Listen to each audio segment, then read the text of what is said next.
This is an update regarding an Instagram login issue where two-factor authentication is required to log in, prompting a software update to a newer version that supports two-factor login.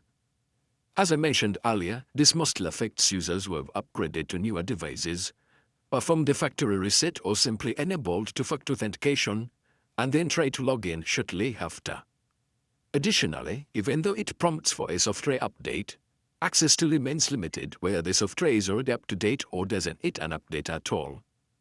Since we are still exploring more workaround solutions, along with what I shared in my previous video, here is another way you can successfully log into your account without getting blocked by this message. But before we start, if you are new to the channel, be sure to subscribe and turn on the notification bell so that I'll keep you updated on new solutions and changes.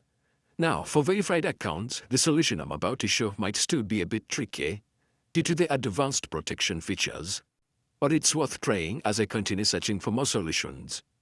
So first, open your Play Store and search for Instagram Lite. In case you don't have access to Instagram Lite, then you can download it via a trusted browser. After installing, open it, and this is where you need to pay close attention. As you know, Instagram Lite is just a lighter version of the official Instagram app. Because of that, it uses browser mechanics to bypass initial login prompts and can save devices as trusted, which may make it easier to log into the official app later on. Now on the login page, enter your username or email as usual, then your password, and log in. Since you've set up two-factor authentication before, enter the code from your authentication app or SMS.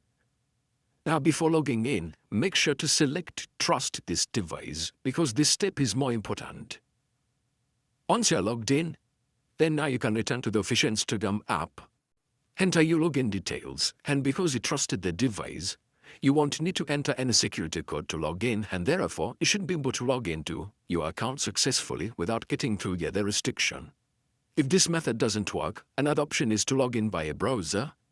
Disable two-factor authentication there, and you can then log into the app. For detailed procedure on how to do that, you can check out my other video there on screen or the link in the pinned comment, but I'll keep you updated, so be sure to subscribe.